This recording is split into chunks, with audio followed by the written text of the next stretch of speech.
Anyway, to come back to reality, which is the title of Father Lagrange's book that I'm taking material from. I'm on page 362 of it, in case anybody has a copy of it. And we were just about to look at the 10th point that Father Lagrange himself says flows from the 24 Theses of St. Thomas. In other words, implications of the 24 Theses. And the 10th point is this, and I gave it to you right at the end of the last class, but we're going to go back to it. Immateriality is the root both of intelligibility and of intellectuality.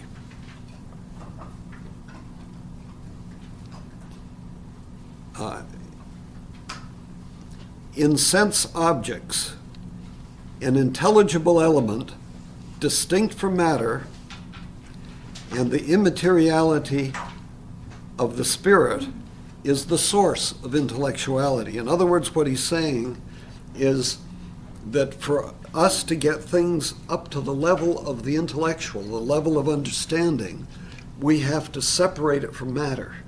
Now remember that form is the active principle, matter is the potential principle, so that what we are talking about primarily is a relationship between form and matter. And in order to understand something, the way we do it is by abstracting the form, which of course we know from philosophical psychology. Fundamentally, when you understand something, and what we're talking about is the ability to understand. Materialists don't really get it because they think, animals think and we think and we're doing what they're doing and they understand this and we understand that. No. Understanding is a specific act of the intellect. It is not done by animals. Animals don't understand anything. Nothing at all. They react at a sensible level. They react in a sensory way. They don't understand anything. They don't even know they exist. When we come to know things in a properly human way, it's because we understand them. And understanding means to get a hold of what is common between the thing that we're looking at and everything else that's like it. We form a universal concept. If you want to talk about triangles, and we can do that, we can have a course in math, and we can talk about triangles and triangularity. And in order to do that, we form a concept that is not, although rooted in matter, it is not material. And of course, the easy way you prove that is, I tell you, imagine a triangle, and you can do it easily. Now imagine triangularity. Can you do that? Some people think they can, because when you say imagine a triangle, they imagine a triangle, But the problem with triangularity is it applies to all possible triangles. Some triangles are leaning forward, some are laying on their backs, some are blue, some are green. They can be all different sizes and shapes and still be triangles as long as they are three-sided plane figures. We understand the nature of triangularity. And that's what we do when I use the word triangle. You understand the same meaning that I do. But my image of a triangle, most people, when you say imagine a triangle, if I tell you imagine a triangle, I can tell you what you're imagining. You're probably imagining an equilateral triangle, aren't you? Are all triangles equilateral? Heavens, no. So all that is an example. It's one particular physical realization in the imaginative order of what a triangle could be. But to understand the nature of triangularity is to understand what is in common to all possible triangles. And that's what the intellect does. It gets at the essence of things. And we think in terms of essences, and we create a language in terms of those essences. And that's what our words mean, remember?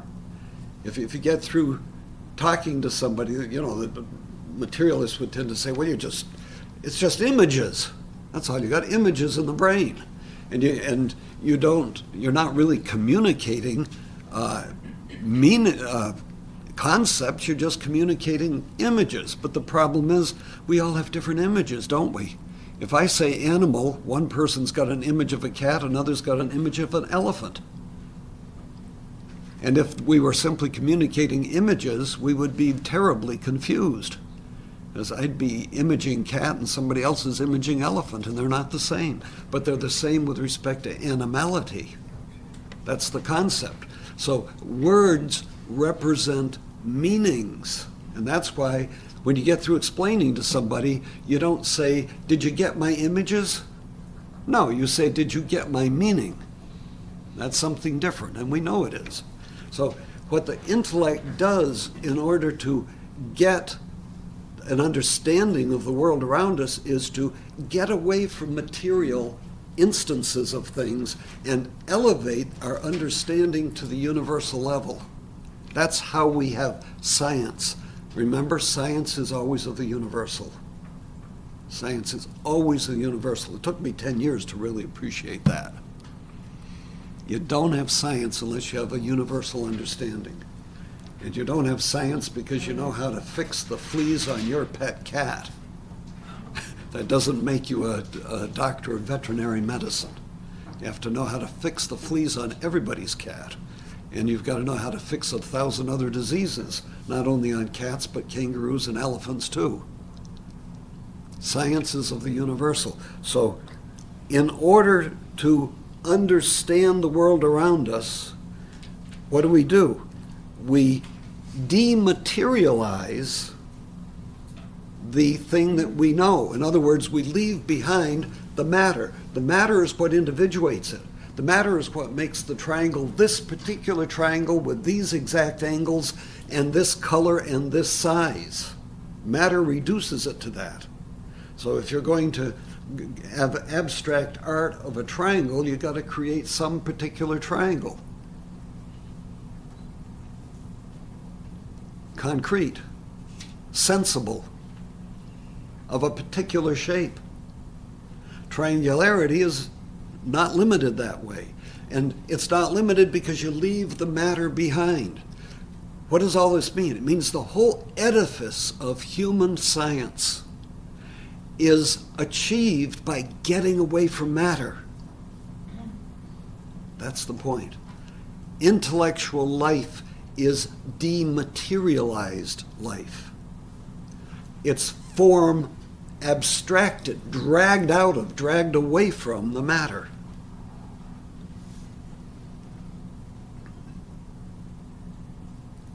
We seek the intelligible element in something.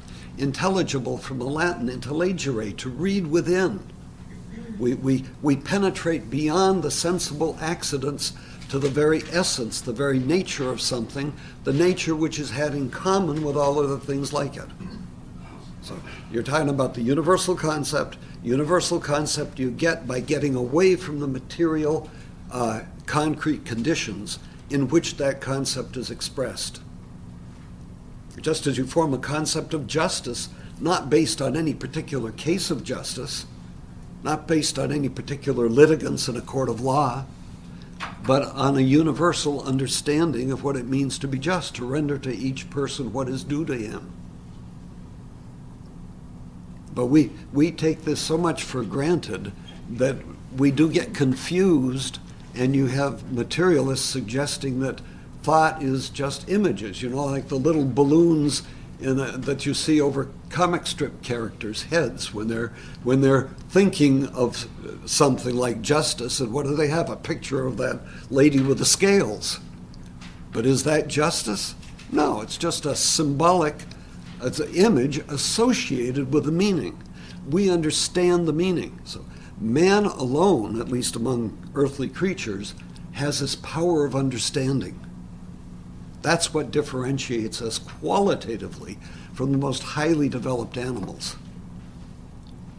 But our acts of understanding entail getting the form out of the matter, rendering it readable, intelligible. What you're reading isn't the details, you're reading the meaning. Just as when you read a word in a book, you leave behind the print, don't you? You're not swallowing the ink, you're grasping the meaning.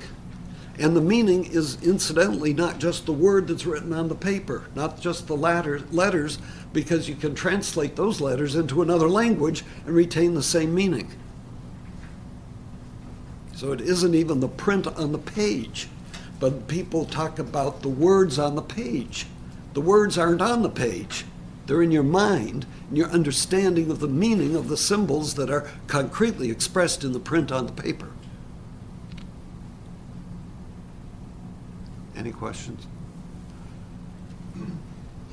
But this is the very root, the heart, the basis for the whole of what separates humanity from lower animals. The reason why we have science and they don't. When you're writing something, how can you be sure that the person that's reading what you're writing is getting the meaning that you intended to have? Lord knows they often don't. You hope they do. And that's why authors have to often explain what they were trying to say. But we couldn't even, if I say, well, you don't quite understand me right, we would not engage in the process of continuing to discuss it if it wasn't possible for us to arrive at roughly the same understanding. Even then, perhaps our understanding will not be precisely the same, but there is a common core which makes us 95% on track with each other and utterly differentiated from the pig sitting over in a trough who knows nothing of what we're saying. Well, in cases of law, drawing up laws, is it easier to convey a meaning than in, say, a novel or some other book? Theoretically, laws are drawn up very carefully, so there can be no misunderstanding. And that's why we have judges who will read the law exactly as it's written and inform the court and inform the people of its exact meaning without any prejudice or preconceived notions or introduction of their own personal philosophy to their interpretation. By contrast, that's how it's supposed to be. Literary writing, there are very often allusions and nuances of language, so that's much more difficult. That becomes more of a juggling. It also depends on what the background of the reader is, if they have an appreciation for this reference or the use of this word or history. So it's much different. And as a matter of fact, we talk about law. A good law is written at an abstract level. Legal positivism has led contemporary legislatures to attempt to legislate every particular detail in every possible instance. That is corrupt lawmaking. A good law captures the essence of what is trying to be legislated, puts it in as few words as possible, and if need be, trusts upon the lawyers and the jurists to explain this to other people. You shouldn't have 3,000 pages of detail in a law that is coherent. It intrinsically makes it incoherent.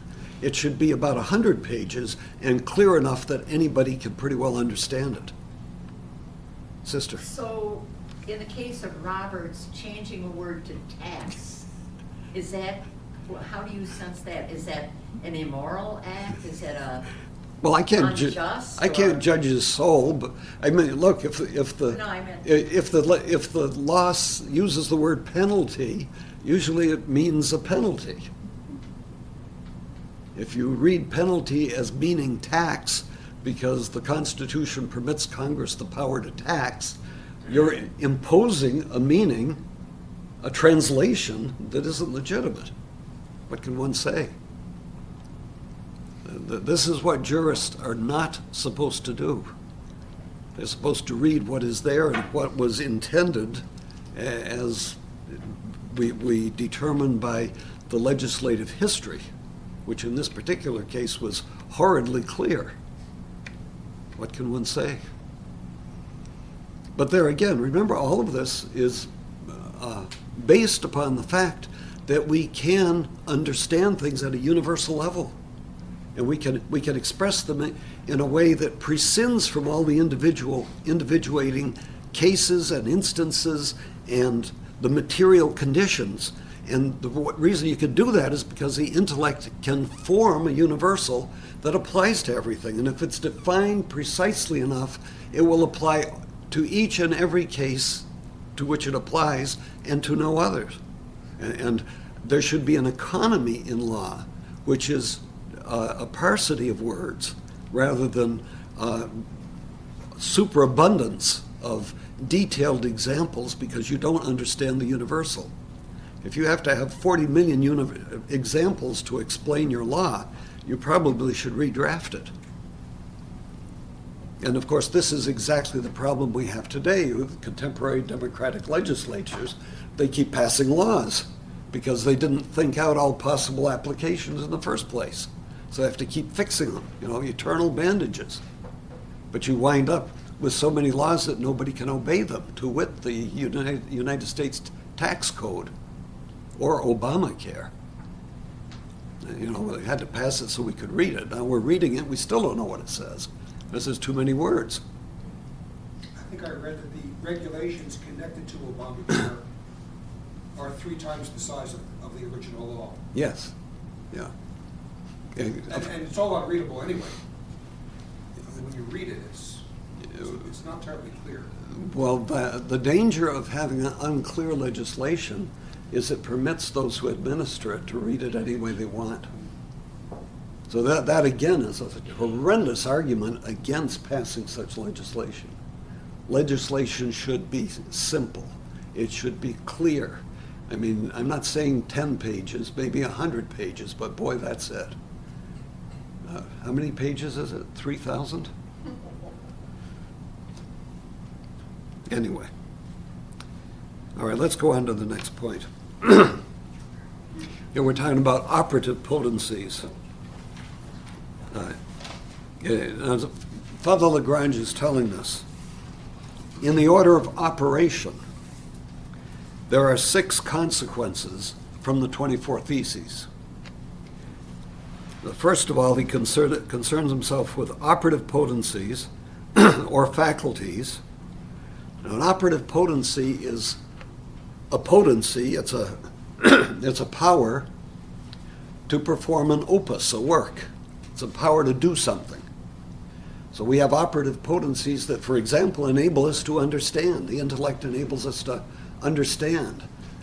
We have operative potencies to see. And specifically, we have operative potencies to hear, to taste, to smell, to imagine, to unify the external sense objects. We have a number of operative potencies. I think I counted them up. By the time you get up to man, you get something like 22 of them.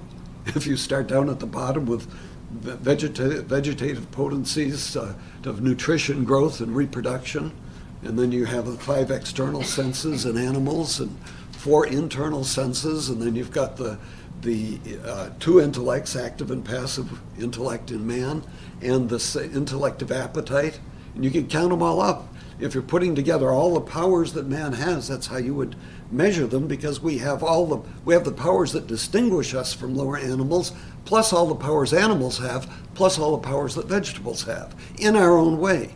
We don't engage in nutrition by photosynthesis. That's what you do if you're a tree. See? We have a better way of doing it. We eat the tree, or whatever it is that is growing. It's much more efficient. Better yet, we let an animal eat the vegetable and then we eat the animal. But these operative potencies, these faculties, first point, are distinguished specifically by the formal object and act to which each is proportioned. In other words, how do we distinguish the 5 external senses? We distinguish them because sight has as its object color.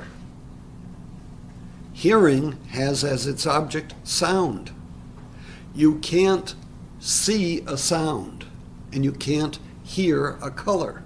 So these are distinct objects attained by these powers. Therefore, they must be distinct powers. That's the argument. You know, you can line them up with all 17 or 22 of them, whatever they are.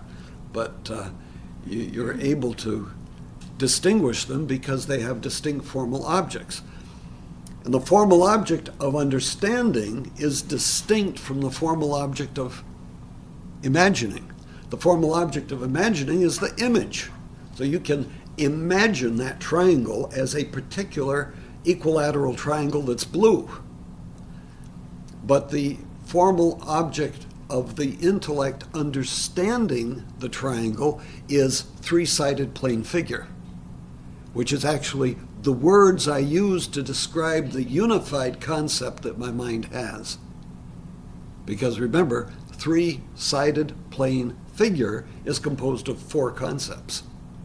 It's four images related to four concepts which define the single concept, which is triangle. Does that sound right?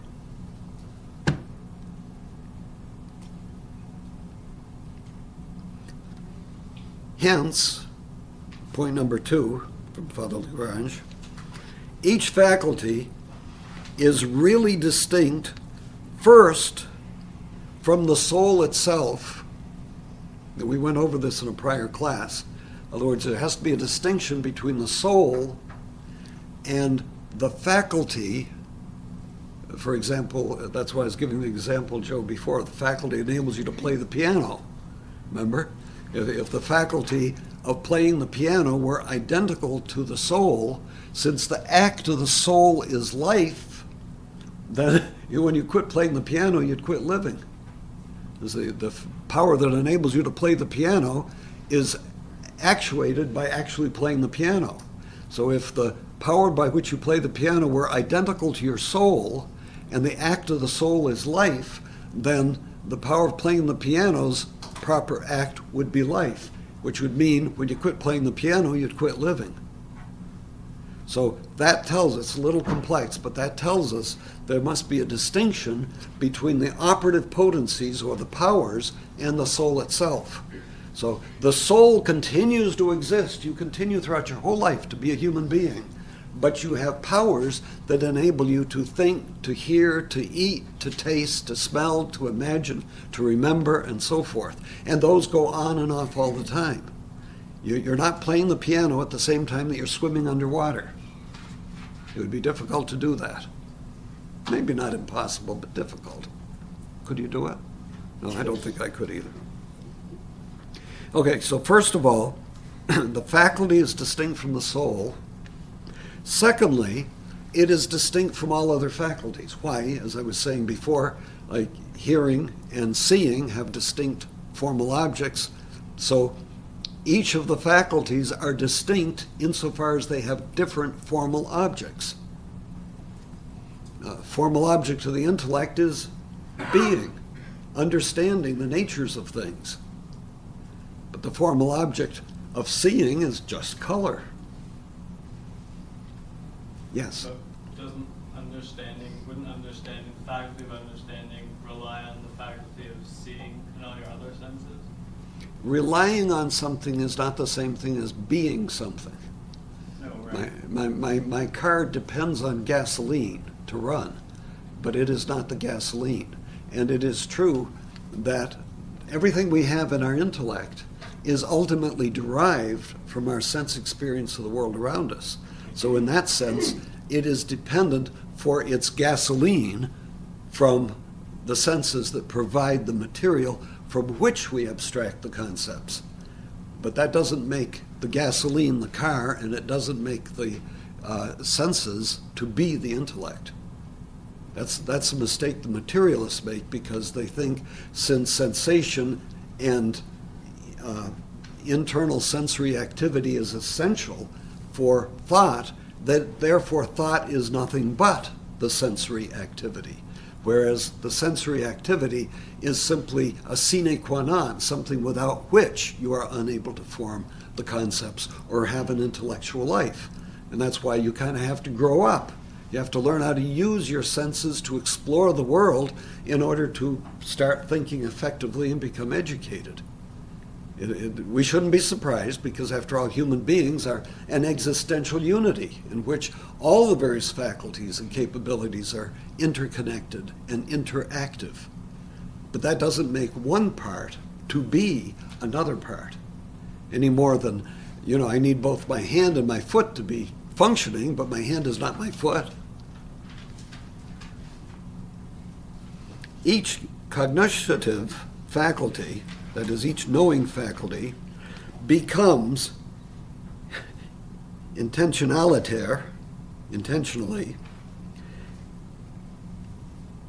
in a supramaterial order, the object known. What that means in simple terms is the knowing faculty, in order to know something, becomes the thing that it knows.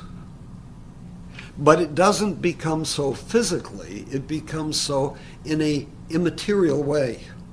That's why I gave you this example a long time ago, that to know a carrot, you got to become a carrot. Now, does that mean we take a carrot and stuff it into your head? Hardly. But you see, when you know a carrot, you're seeing a carrot, let's say in front of you, is it really existing in you in some way? If it weren't, you wouldn't know it. Is it physically inside you? Not unless you stick it in your mouth and chew it up. So in some way, when you know a carrot, you become the carrot. Now, it doesn't mean, obviously, you don't cease to be a human being, and you don't become crunchy. So how do you become the carrot? You become it in a non-material way. But please remember, what I just said applies to bunny rabbits just as well as it does to you and to me. It isn't an intellectual act by which we know the carrot. In the sensible order, it's something that a rabbit does very well. For the rabbit to know the carrot is for the rabbit to become the carrot. But it's quite another thing to understand the nature of a carrot. I don't think the rabbit has to understand the nature of the carrot to get a good bite out of it. It's a different matter to understand what is a carrot. I don't know, I'm not an expert on carrots. To know the essence of something, see, that's a different thing. There's always this division between the paranoetic and the dianoetic, between the way that things appear to us, the way they are in themselves. In the animal kingdom, the animal world, constant experience of the paranoetic, the things as it appears to the animals. But they have no dianoetic understanding at all. They don't penetrate beyond the sensible accidents to the thing in itself, to the essence, the nature of it, what it really is, as only an intellect can understand it. When you say to know a carrot is to become a carrot, well, does that mean if you really know what a carrot is? Or if you're just sort of got an abstract feeling, maybe a sort of not really understanding what a carrot is, then you can't really be a carrot. Remember, I said this applied to bunny rabbits. So they can be a carrot too. They sure are, in the sensible order. I was just wondering, because there's this series of books like Inside Golf or Inside Tennis, and it's like you have to be like inside it to really get it. Well, Or remember, it has to be inside you or something. those books are written for human beings, not rabbits. Does that mean you have to become a golf game? It means you have to be a human to read the book and to understand presumably what the essence of the golf game is. Is that what they mean? Like Yeah, you can't teach this to dumb bunnies. What does it mean to really understand? Well, I think they're trying to tell you, how to play the game. So you have to really understand a carrot. Well, when you say really understand, there are different levels of really understanding. Some things we really understand better than others, don't we? Yes. I'm still not quite understanding that. To know a carrot is to become a carrot. Like in other words, your understanding of it becomes. I'm giving you an example of something that when I was a sophomore at the University of Detroit, my professor at that time, his name was William Steele. He hadn't completed his doctorate yet, and he was teaching us his dissertation. And I remember him saying this about, to know a carrot, you become a carrot. The whole class walked out laughing at him, laughing at what he was saying. The only advantage I had is I knew that he was smarter than I was. And therefore, students need the virtue of docility. They can be taught, teachableness. I figured, he's got to be saying something that I'm missing. I just don't get it. And it wasn't until the middle of the summer that it finally dawned on me that what he was saying, and I know this won't sound like it says anything to you, it finally dawned on me that he meant that to know a carrot is to become a carrot. And if this doesn't mean much to you, remember it's still in the middle of the semester and you haven't gotten to the summer yet. Well, you went through this before, though. I should get this by now. Maybe you haven't been thinking about it enough. Dr. Waters, Don't remove all doubt. Dr. Waters talks about that student that he had who wrote a poem. You remember him talking about that? The girls, I once was a whale, I swam in the deep, and she talked about the way you become something through knowledge, not by a material presence. To put in the simplest terms, look, I don't have a carrot here, I've got a pen. Look at this pen, not me, look at the pen. Is the pen present in you, in your knowledge? Is it present in your knowledge? Yes. Okay, now, where's your knowledge? Where does it exist? Is it floating around on the other side of the moon? Is it any place? Can you at least say this? It's in you. And it's your knowledge. If it's your knowledge, isn't that part of you? It's not part of me. If it's part of you, then aren't you partially it? Have you not then become the pen by your act of knowing? You may not understand the full implications of this, but it is undeniably true that the pen has become partially you when you are looking at it, not me. Got to look at the pen. And when we look away, it's still ours. It's yours in a different way, by memorative imagination, but it's not what you directly have when you're experiencing it. But the point I want you to focus on is when you're looking at the pen, it really is something you know. It's really in your knowledge, and your knowledge is really something in you. It's not the rest of the universe. It's something really in you. So something really in you has really become the pen, however mysterious that may sound. But just remember, it applies to bunny rabbits too. This is not a purely intellective act we're talking about. So that's the paranoid act. No, bunny rabbits don't. Oh, I'm sorry. You're right. You're right. Yes, it's only the appearances that they're attaining. And No. our But any dianoetic would be to know the essence. The dianoetic act would say that's a ballpoint pen. Right, understanding what it is. But the point is that in any act of knowing, there is a way in which the knower becomes the knower, the known. The knower becomes the known. That's the truth. How you explain it, how you understand it, is something else. But this much is clear. When you know the pen, even when the rabbit knows the pen is not physically the rabbit. So the identity can't be in the physical order. It's got to be some kind of a non-material act or non-material identity. What this shows is that every act of knowing is non-material.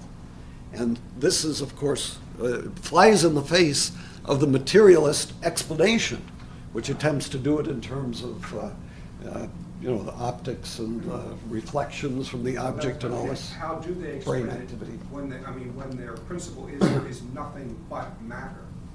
How do they explain these immaterial acts that By, even a rabbit by does? presuming what by presuming what you're doing, first of all, they wouldn't allow their immaterial. They would insist that what's taking place is simply a physical representation inside the brain, what we would call perhaps the image. So you've got a little. So if a doctor operated you on that moment, he would see There should be a little pen in there somewhere. But of course, we know there isn't, which is what leads some materialists to say, well, it's an epiphenomenon of the physiological occurrence, whatever that's supposed to mean, which means it's physical, but it isn't really physical. Well, what we really meant was it kind of depends on the physical. Okay, but is it itself extended in space and time? That's the point. Is it extended in space and time like the pen is? And the difficulty is that if it isn't what we can observe within the brain and it's nothing we can physically measure in any way, how can we say that? But of course, the clarity of the failure of the materialist explanation arises when we move up to the intellective level. Then you clearly leave them behind because they can't handle the concept, can't handle the universal. They're stuck at the level of the image that really explains nothing. But if you're just dealing at the level of animals, what they do is they start with that, explain it mechanistically, assume that what's going on in the brain is a perfect reflection of what's outside, and then they just say, well, what's going on in the brain is, as you move up towards man, it's just a sophisticated handling of whatever's going on in the brain. And then it's a good theory to explain it away. I mean, it's a good explanation. It's not a good theory because when you test it, it doesn't work.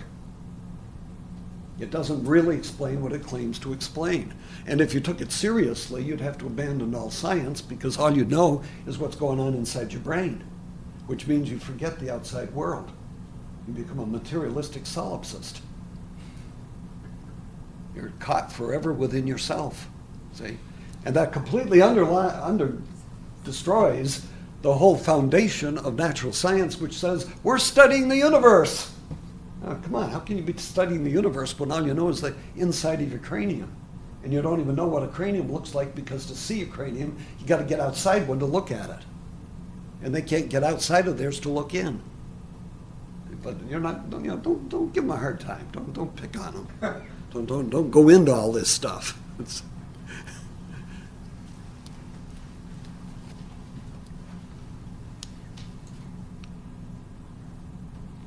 Okay, so does everybody understand what it means when we say that to know the thing is to become the thing? But again, remember, this is the Thomistic doctrine that we're talking about. These are things specific to Thomistic philosophy.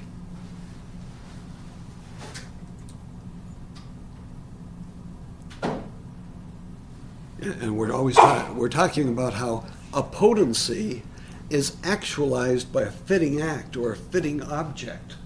See? So you're still talking about act and potency. It's the specificity of the object that informs and specifies the faculty.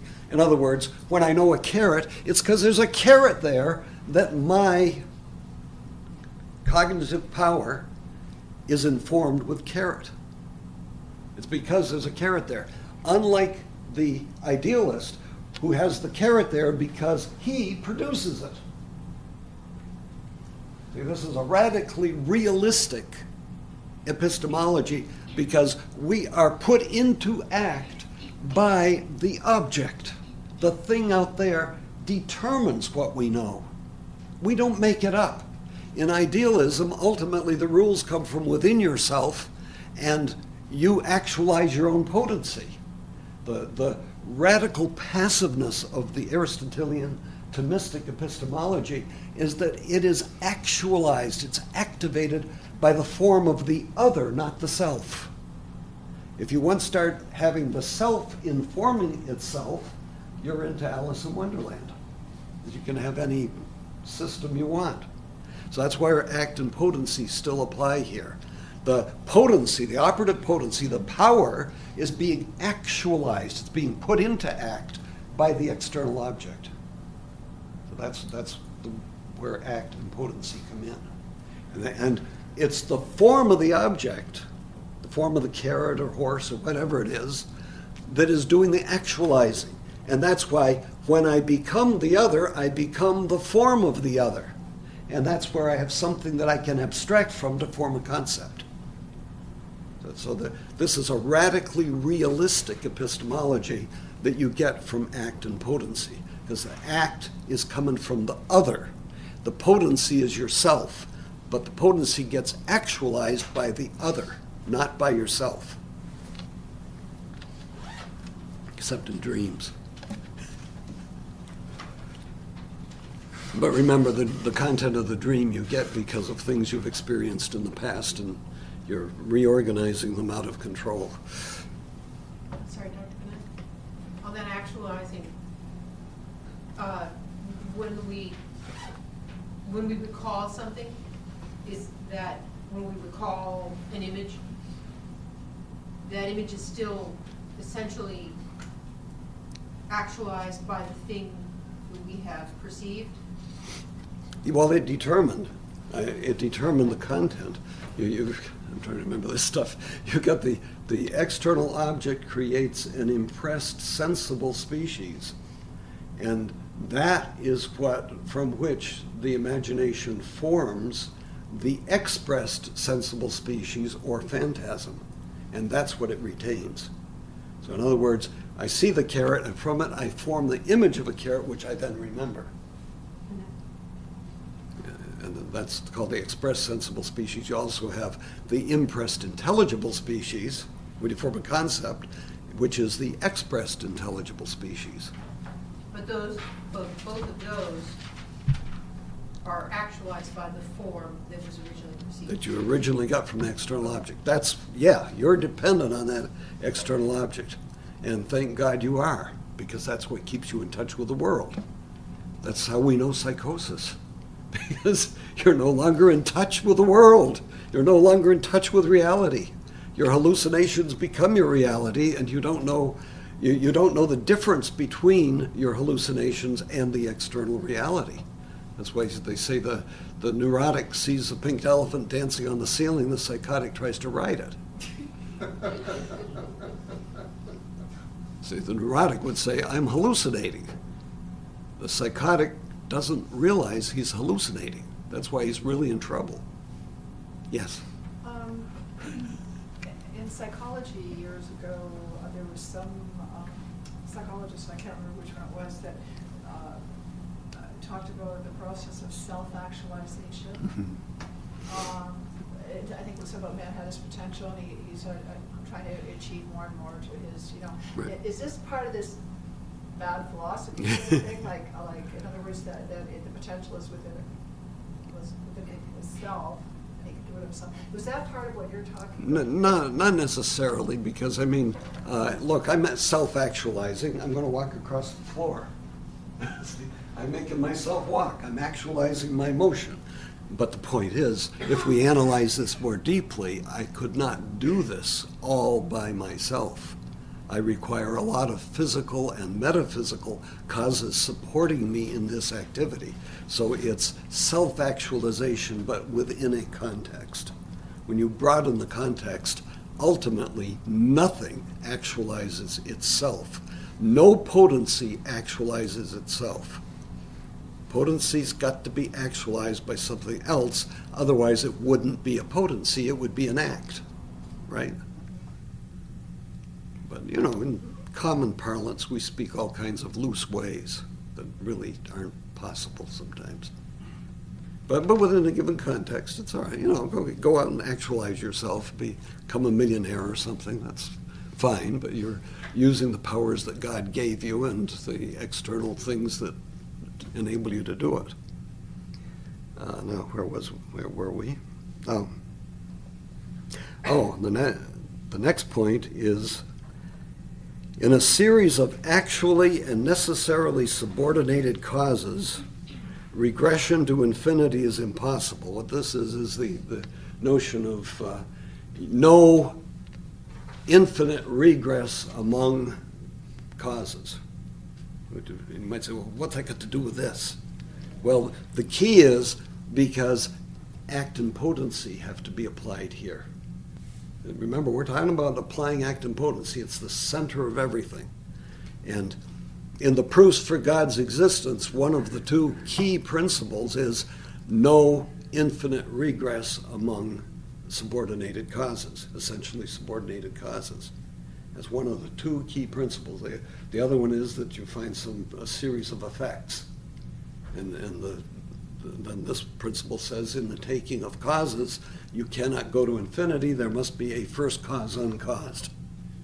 Could you just break that down a little bit for some of the new people here? I mean, we've heard all this. I don't know that everybody here knows what you mean by infinite regress, so. Okay. You're quite right. I'm not sure how to unpack it, though.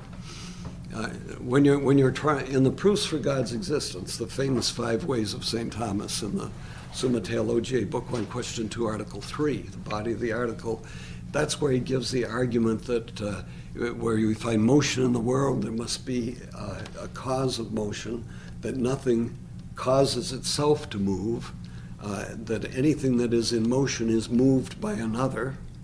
It cannot reduce itself from potency to act, which is what motion involves, except by some other active agent that does its reducing. And if that other agent is itself in motion, it can't explain its own motion, but something else has to. And all of this takes place at the same time. This is not going back in time. This is all movers and things moved operating simultaneously. And this principle is used in throughout the 5 ways. In the second way, it's, the causes don't cause themselves to cause. Something else causes them to cause if they are secondary causes. And you can't go to infinity in the taking of secondary causes. There must be a first cause uncaused. Same thing in the third way. There are beings that are necessary because something else makes them necessary, but there can only be one being that is necessary through itself. So the general principle, it's a very basic one taken from Aristotle. It's been contested down through history. You literally could write a book on it. Is that you can have no infinite regress among essentially subordinated causes. It can't go to infinity. And if you're really interested, I wrote the book. It's Aquinas' Proofs for God's Existence, Martinus Nijhoff, 1972. It was the first thing I ever wrote when I got out of kindergarten. But that's the key principle. And it rests upon, what Lagrange is saying here, it rests upon the principle of act and potency. Any cause which is not its own activity, isn't self-activity, can have its activity ultimately only from a first and supreme cause. Now notice, this doesn't look like you're going back through a series of causes. What it says is, if a cause doesn't explain its own activity, there's got to be somewhere a cause that is pure act. Instantly. It's not a question of going back through a series of causes. It can have that activity ultimately only from a first and supreme cause, which is its own activity, and hence its own existence, because the mode of activity follows the mode of being, hence the objective necessity of admitting God's existence. Now, how did he move that fast? And please, I would remind you that the 24 Theses are primarily written for professional Thomists. They're not written for introductory freshman level courses in philosophy at a local college. So if you find yourself getting a little bit lost at this point, don't feel bad. It's understandable. But what the key insight that's being made here is that wherever you're dealing with lower order causes, be it of motion or causality itself or contingency or what have you, if they are getting their activity from something else, they are engaging in what we call participated act. Participate, the word participate is from the Latin pars and cipere. Cipere means to receive. Pars means a part. So when something participates, it receives a part of something. Well, a participated act means you're receiving the act. Now, a thing that's in motion is receiving the act that's involved in the motion. That's the reason Aristotle starts out by saying that a being in motion can only be in motion because something is moving it. Obviously, the skeptics try to challenge this all over and say, oh, things can move themselves and so forth. But that's the key to the argument. Nothing moves itself. If it's in motion, it's receiving its motion from something else. And that something else is conveying motion to it. The question then is, well, is that something else itself in motion? If it's in motion, what do you mean by motion? Motion means something that is, let's say I'm over here, and I'm going to move over here. You know, we go from point A to point B. Well, if I go from point A to point B, at point A, I am potentially at point B, but I'm not actually at point B. At point B, I'm actually at point B. So whatever being at B means, I didn't have it when I was at A. And not having it is the notion of potency. Potency is what's able to be but isn't. So when I'm at point A, I'm able to be at B, but I'm not there. So whatever existentially is entailed in being at B, I'm lacking. If I'm lacking it, I can't give it to myself. That's the problem with potency, remember? We're all potentially millionaires, and unfortunately we may die that way. Potency's on the side of non-being. So a thing that's in motion, can only be moved because something else is giving it something it doesn't have. That's what it means to be in motion. You're receiving something you don't have. Because if you're at point A, you don't have what it is to be at B. Something's going to give it to you. So anything in motion has to be moved by another. If it's moved by another, then the question is, well, is that other in motion or not? If it is in motion, it's got the same problem. Something else has to move it. And that's where you get the notion of a regress among movers or among causes. The question is, can you go to infinity this way? And the answer, although we don't have the time to develop it because we wind up doing the proofs for God's existence tonight, and I don't have time. The answer basically is all of these subordinated secondary causes are ontological welfare cases. They're all receiving motion, receiving causality, receiving existence. They don't own it. They don't have it. It's not their very essence. And that's why, because they're all in that situation, whether there is one or many or an infinite multitude doesn't matter. They're all deficient in the order of whatever it is, act is going through them. That's why St. Thomas in the first way says, the intermediate movers, whether it be one or many, are moved by the first mover. If there's no first mover, there's no intermediate. And if there's no intermediate, there's no last. No final effect. And this amounts to saying, whether they're one or an infinite multitude, they're all deficient unless there is something that is not potential but is completely an act, giving them what they participate in. Pure act. That's why you come to a first mover unmoved, not because you can't go to infinity, but because the whole order of secondary causes or movers is existentially deficient. It's all lacking in what it's getting and conveying. There has to be something outside the order of these secondary movers or secondary causes, which is pure act. Pure act meaning, in the order of existence, its very potentiality is identical with activity, which means it has no potentiality. Its essence is its act. But as he says here, since the mode of activity follows the mode of being, if its essence is its own activity, its essence is its own being, which means it is not just pure act, it is pure existence without limit, which means an infinite existent, which is God.